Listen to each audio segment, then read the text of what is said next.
Hi SSC సీజీఎల్కి సంబంధించిన ప్రశ్న. కొన్ని ప్రశ్నలు మనకి ఇచ్చేటప్పుడు మనల్ని ఇబ్బంది పెట్టాలి అనే ఆలోచనతో పెద్ద పెద్ద నెంబర్లు ఇస్తాడు. దానిలో ఉన్నటువంటి లాజిక్ గనక మనకి అప్లై చేయగలిగితే చాలా లెక్కలు అనేవి చాలా ఈజీగా వస్తాయి. అలాంటి లెక్కలు ఏదో ఒక లెక్క జాగ్రత్తగా గమనించిన ఒకసారి. 132 చే భాగించబడే సంఖ్యలు ఎన్ని అని అడిగారు.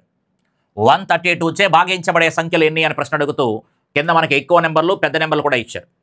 అందుకని 132 చే అనగానే 132 132 అనగానే ఇది 11 12 చెప్తాము.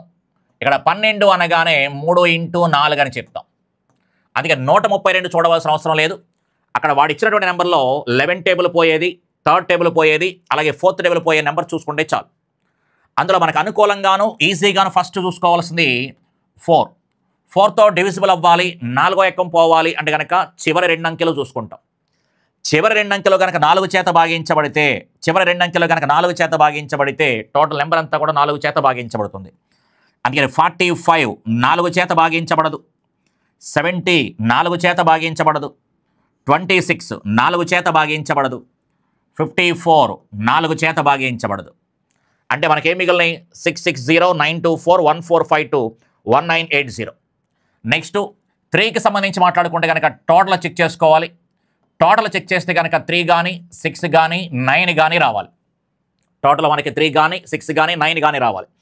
ఇది టోటల్ 3 వస్తుంది, ఇది టోటల్ 6 అవుతుంది, ఇది మనకి టోటల్ 3 అవుతుంది, ఇది మనకి టోటల్ 9 అవుతుంది. అంటే ఈ 4 నెంబర్స్ కూడా మనకి ఖచ్చితంగా దేంతో డివైడ్ అవుతాయి అంటే 3తో డివైడ్ అవుతాయి. అట్ ది సేమ్ టైం 11తో కూడా ఇవన్నీ కూడా మనకి డివైడ్ అవుతున్నాయి. ఎందుకంటే ఆల్టర్నేటివ్ నెంబర్స్ కనుక యాడ్ చేస్తే అంకె విడి సంఖ్యలు కలిపితే పైన కింద సమానమైన అవ్వాలి. 1 5 కలిస్తే 6, 4 2 కలిస్తే కనుక 6, పైన కింద సమానం కాబట్టి ఇది 11 చేత డివైడ్ అవుతుంది.